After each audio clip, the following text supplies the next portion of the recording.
Hi ಎಲ್ಲೋ ಇದು ನೋಡಿ ಇವತ್ತಿನ ದಿನ ಹೇಗಿದ್ದೀನಿ ಅಂತಂದರೆ ಮಾರ್ನಿಂಗಿಂದನೂ ಫ್ರೆಂಡ್ಸ್ ಇದೇ ಥರ ಇದ್ದೀನಿ. ಮೂಡ್ ಆಫಲ್ಲಿ ಸುಮ್ಮನೆ ಅಳೋದು ಮತ್ತು ಹೋಗಿ ಮಲಗೋದು ಇದೇ ಥರ ಮಾಡಿದ್ದೀನಿ. ಅವತ್ತೊಂದು ದಿನ ನಾನೇನು ಮಾಡಿಲ್ಲ. ನೈಟು ಒಂದೇ ಅಲೆ ಟೈಮ್ 11:30 ಆಗಿತ್ತು. ಆವಾಗ ನಾನು ಹಂಗೆ ಲಾಗ್ನ ಸ್ಟಾರ್ಟ್ ಮಾಡಬೇಕು ಅಂತ ಮಾಡಿಕೊಂಡೆ. ಬಟ್ ಆವಾಗಲೇ ಯಾಕೋ ತುಂಬ ಹಿಂಸೆ ಆಯಿತು. ಬೇಡ ಅಂತ ಹೇಳಿ ಸ್ಟಾರ್ಟ್ ಮಾಡೋಕ್ಕೆ ಹೋಗಲಿಲ್ಲ. ಹಾಗೆ ಸ್ವಲ್ಪ ಮಾತ್ರ ಹಂಗೆ ಇದು ಮಾಡಿಬಿಟ್ಟು ಟಿ ವಿ ಅಂತೂ ಆಡ್ತಾನೇ ಇತ್ತು. ನಿದ್ರೆ ಬರ್ತಿಲ್ಲ. ಯಾಕೆ ಸ್ವಲ್ಪ ಮಧ್ಯಾಹ್ನ ಹೇಗೆ ಅಂತಂದರೆ ಸ್ವಲ್ಪ ಹೊತ್ತು ನಿದ್ರೆ ಮಾಡೋದು ಮತ್ತು ಎಚ್ಚರಿಕೆ ಆದಾಗ ಮತ್ತೆ ಅಳು ಬರೋದು. ಆ ಥರ ನನ್ನ ಸ್ಥಿತಿ ಹೆಂಗಾಗ್ಬಿಟ್ಟಿದೆ ಅಂದರೆ ನನ್ನ ಲೈಫು ಅವಳ ಜೊತೆನೇ ಹೋಗ್ತಾಯಿದ್ದೆ.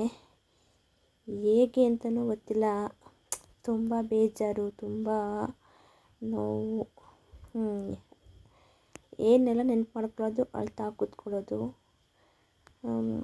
ಹತ್ರೂ ಯೂಸ್ ಇಲ್ಲ ಅಂತ ಗೊತ್ತು. ಆದ್ರೂ ಆ ನೆನಪು ಅನ್ನೋದಿರುತ್ತಲ್ಲ, ಆ ನೆನಪು ಏನಂತ ಹೇಳೋಕ್ಕಂತ ಆಗಲ್ಲ. ಅದಾದಮೇಲೆ ಮತ್ತೆ ಮಾರ್ನಿಂಗ್ ಕಂಟಿನ್ಯೂ ಮಾಡಿದೆ. ಎದ್ದು ಸ್ನಾನ ಎಲ್ಲ ಆಗಿ ದೇವ್ರ ಪೂಜೆ ಎಲ್ಲ ಮಾಡಿದ್ದೆ. ಹಬ್ಬ ಎಲ್ಲ ಮಾಡಲೇಬೇಕಲ್ಲ ಅಂತಂದ್ಬಿಟ್ಟು ಸ್ನಾನ ಎಲ್ಲ ಮಾಡಿ ದೇವ್ರ ಸಾಮಾನಂತೂ ಮೊದಲು ಎತ್ತಿಟ್ಟಿದ್ದೆ. ಹಿಂದಿನ ದಿನವೇ ಅದನ್ನೆಲ್ಲ ಎತ್ತಿರಿಸಿದ್ನಲ್ಲ, ಅದನ್ನು ತೊಳೆದಿಟ್ಬಿಟ್ಟು ನಾನು ಮತ್ತೆ ಸುಮ್ಮನಾಗಿ ಒಂದು ಕುಂಕುಮ ಇಟ್ಟು ಹಣೆಗೆ ಹಾಗೆ ಪೂಜೆನ ಮಾಡಿದ್ದೆ. ನಾನೇನು ಜಾಸ್ತಿ ಗ್ರಾಂಡ್ ಮಾಡೋಕ್ಕಂತೂ ಹೋಗಲಿಲ್ಲ. ಸಿಂಪಲ್ಲಾಗಿ ಮಾಡಿದೆ ಅಷ್ಟೇ ಪೂಜೆನ. ಒಂದೊಂದು ಟೈಮಲ್ಲಿ ಪೂಜೆನೂ ಮಾಡಬಾರ್ದು ಮನೆ ಒಳಗಡೆ ಅನಿಸುತ್ತೆ. ಯಾವ ದೇವರು ಇಲ್ಲ, ಏನೂ ಇಲ್ಲ, ನಮ್ಮ ಕಷ್ಟಕ್ಕೆ ಅಂತ ಅನಿಸುತ್ತೆ. ಆದರೆ ನಮಗಲ್ಲ ಅಂತಂದ್ರೂ ನಮ್ಮ ಮಕ್ಳಿಗಾರು ಒಳ್ಳೇದಾಗಬೇಕಲ್ವ ಅಂತ ಹೇಳಿ ನಾನು ಖುಷಿಯಿಂದನೇ ಪೂಜೆ ಮಾಡ್ತೀನಿ. ದೇವ್ರನ್ನಂತೂ ತುಂಬ ನಂಬಿದ್ದೀನಿ. ನಾನು ಯಾವಾಗಲೂ ಎದ್ಬಿಟ್ಟು ದೇವ್ರ ಸಾಂಗ್ ಹಾಕಿರ್ತೀನಿ ಟಿ ವಿದು. ಅದು ಹಂಗೆ ಬರ್ತಾಯಿತ್ತು. ಎಲ್ಲ ಪೂಜೆನ ಮುಗ್ದಿತ್ತಲ್ವ, ಹಂಗೆ ಒಂದು ಕ್ಲಿಪ್ಪಿಂಗ್ ತೊಗೊಂಡೆ ಅಷ್ಟೇ. ನಾನು ಎಲ್ಲಿಗೂ ಹೋಗಬೇಕು ಅಂತ ಪ್ಲ್ಯಾನ್ ಮಾಡ್ಕೊಂಡಿದ್ವಿ. ಬಟ್ ಅದು ಸಡನ್ಲಿ ಕ್ಯಾನ್ಸಲ್ ಆಯಿತು. ಎಲ್ಲಿಗೂ ಹೋಗಲಿಲ್ಲ. ಈ ಥರ ಮನೇಲಿ ಸಿಂಪಲ್ ಪೂಜೆ ಮಾಡಿದ್ದೆ. ಹಣ್ಣು ಕಾಯಿ ಏನು ಇಟ್ಟಿರಲಿಲ್ಲ, ನಾರ್ಮಲ್ಲು ಒಟ್ಟೆಲ್ಲ ಬೆಳಗಿರಿಸಿದ್ದೆಲ್ಲ ಕಂಡುಬಿಟ್ಟು ಹೂವು ಇತ್ತು ಮನೇಲಿ ನಮ್ಮದೇ ಗಿಡದ್ದು. ಅದೇ ಹೂವು ಎಲ್ಲ ಹಾಕಿ ಒಂದು 6:30 ಪೂಜೆ ಆಗೋಗಿತ್ತು. ಇಲ್ಲಿ ನೋಡಿ, ಇಲ್ಲೂ ಸ್ವಲ್ಪ ಪಾತ್ರೆ ಇತ್ತು, ಅದನ್ನು ತೊಳೆದಿಟ್ಟಿದ್ದೆ. ಮತ್ತು ಅದು ಅಂಗಡಿ ಮನೆ ದೇವ್ರ ಪಾತ್ರೆ ಅದನ್ನು ತೊಳೆದಿಟ್ಕೊಂಡು ನಾನು ಶಾಪಲ್ಲಿ ಟೀ ಮಾಡ್ತೀನಲ್ವ, ನಾನು ಆ ಟೀ ಸೊಪ್ಪು ನಾನು ವೇಸ್ಟ್ ಮಾಡೋದಕ್ಕೆ ಹೋಗಲ್ಲ. ಅದು ಮನೆ ತಂದು ನಾನು ಯೂಸ್ ಮಾಡ್ಕೋತೀನಿ. ಅದು ಏನಕ್ಕೆ ಅಂತಂದ್ಬಿಟ್ಟು ಯಾರು ಕೇಳಿ ನೆಕ್ಸ್ಟ್ ಅವರ್ ಹೇಳ್ತೀನಿ. ಇದು ಶಾಪಲ್ಲಿ ಮಾಡಿದಂಥ ಪೂಜೆ. ಇದು ಹಂಗೆ ನೋಡ್ತಾ ಹೋಗಿ, ಓಕೆನಾ?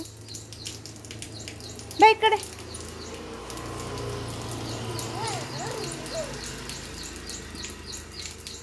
ಹಾಯ್ ಅನ್ನ ಬಬ್ಲು. Hi hi hi. ನಾನು ಬಬ್ಲು, ನಾನು ಬಬ್ಲು, ಬಬಲು, ನಾನು. ಬನ್ನಿ ಬನ್ನಿ.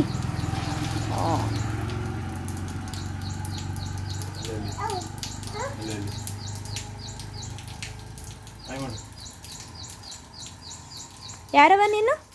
ಏನು ನಿನ್ನ ಹೆಸರು? ಏನು ನಿನ್ನ ಹೆಸರು? ಹೊಡ್ತೀನಿ, ಕಲ್ ತಗೊಡಲಿ. ಕಲ್ಲಿ ಸೇತ ಕೈಯಲ್ಲವ.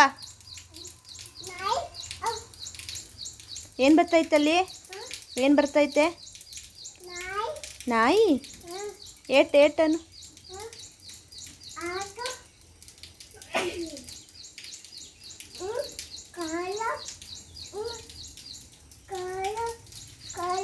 ಮೆಲ್ಲೆ ಮೆಲ್ಲೆ. ಎಲ್ಲೋಯ್ತೀರಾ? ಎಲ್ಲೋಯ್ತೀರಾ?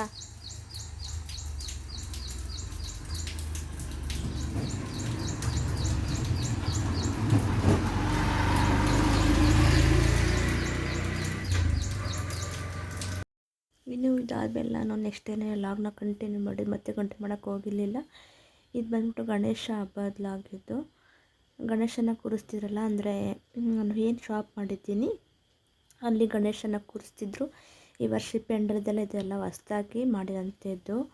ಇದು ನನ್ನ ಮಗ ವೀಡಿಯೋ ಮಾಡೋವಂಥದ್ದು. ಅವನು ಅಷ್ಟೊಂದೇನು ಪ್ರಾಪರಾಗಿ ವೀಡಿಯೋ ಮಾಡಿಲ್ಲ, ಪಕ್ಕದಿಂದ ದೂರನೇ ಮಾಡ್ಕೊಬಂದಿದ್ದಾನೆ. ಇದೆಲ್ಲ ಇವತ್ತಿನ ವೀಡಿಯೋಸು. ಇವಾಗ ಏನೇನು ಅಪ್ಲೋಡ್ ಮಾಡ್ತೀನಿ ಅದೆಲ್ಲ ಇವತ್ತಿಂದು.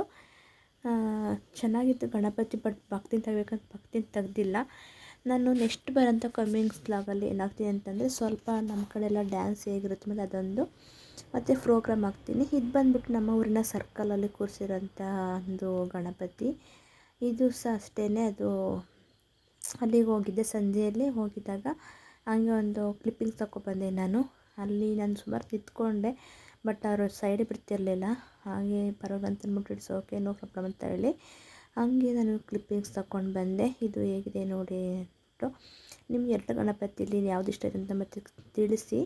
ಇನ್ನೊಂದು ನೆಕ್ಸ್ಟ್ ಶೇರ್ ಮಾಡ್ತೀನಿ, ಅದು ಬಂದುಬಿಟ್ಟು ನನ್ನ ನೈಬರು, ಅಂದರೆ ನಂಗೆ ಪರಿಚಯ ಇದ್ದಾರೆ, ಚೈತ್ರ ಅಂತ ಹೇಳಿ, ಅವ್ರ ಮನೆ ಕೂರಿಸಿದಂಥ ವಿಡಿಯೋ ಇದು ಗಣಪತಿ. ಅವರು ಸಹ ನನಗೆ ವಿಡಿಯೋ ಕಳಿಸಿದ್ರು ಅವ್ರ ಮನೇದು ಹೇಗಿದೆ ಅಂತ ಹೇಳಿ. ಏನಾದರೂ ಲಾಗ್ ನಿಮಗೆ ಇಷ್ಟ ಆದರೆ ಚಾನಲ್ ಬಂದು ಸಬ್ಸ್ಕ್ರೈಬ್ ಮಾಡ್ಕೊಂಡು ಸಪೋರ್ಟ್ ಮಾಡಿ. ನಾನು ಮತ್ತೆ ಸಿಗ್ತೀನಿ, ಹೊಸ ಹೊಸ ವೀಡಿಯೋದೊಂದಿಗೆ ಸಿಗ್ತಾ ಹೋಗ್ತೀನಿ. ನನ್ನೆಷ್ಟು ಸುಮಾರು ಪ್ಲ್ಯಾನಿಂಗ್ಸ್ ಇದೆ ಯಾವ ಥರ ವೀಡಿಯೋ ಮಾಡಬೇಕು ಅಂತ, ಅದೇ ಥರ ಮಾಡ್ಕೊಂಡು ಹೋಗ್ತೀನಿ. ಬಟ್ ನನಗೆ ನಿಮಗೂ ಸಪೋರ್ಟು ತುಂಬಾ ಮುಖ್ಯ. ಇದು ಚೆನ್ನಾಗಿದೆ, ಮನೇಲಿ ಕೂರಿಸಿರೋ ಗಣಪತಿ ಇದ್ರೂ ಇವರು ಚೆನ್ನಾಗಿ ಕೂರಿಸಿದ್ದಾರೆ. ನನಗೂ ಇಷ್ಟ ಆಯಿತು, ನನಗೆಲ್ಲ ಗಣಪತಿಗಳು ಇಷ್ಟ ಆಯಿತು. ನೀವೆಲ್ಲ ನಿಮ್ಮ ಮನೇಲಿ ಹೇಗೆ ಮಾಡಿದ್ರಿ ಗಣಪತಿ ಹಬ್ಬನ ಅಂತಂದ್ಬಿಟ್ಟು ಕಮೆಂಟ್ ಬಾಕ್ಸಲ್ಲಿ ಕಮೆಂಟ್ ಮಾಡಿ. ಬಟ್ ನನ್ನ ಮನೇಲಿ ಹಬ್ಬ ಏನು ಮಾಡೋದಕ್ಕಂತೂ ಹೋಗಿಲ್ಲ, ಈಗ ಹೊರಗಡೆ ಹೋಗಿದ್ದಂತ ಅಷ್ಟೇ. ನಾನು ಹಬ್ಬ ಆಚರಣೆ ಮಾಡೋದಕ್ಕಂತೂ ಏನು ಹೋಗಿಲ್ಲ, ಏಕೆ ಅಂತ ಮನಸ್ಸಿಗೆ ನೆಮ್ಮದಿ ಇಲ್ಲ ಅಂತಂದಮೇಲೆ ಏನು ಮಾಡೋ ಸುಖ ಇಲ್ಲ ಅಲ್ಲ. ನಾನು ಮತ್ತೆ ಸಿಗ್ತೀನಿ ಹೊಸ ಲಾಗೊಂದಿಗೆ. ಅಲ್ಲಿ ತನಕ ಎಲ್ಲರಿಗೂ ಟೇಕ್ ಕೇರ್, ಬಾಯ್ ಬಾಯ್.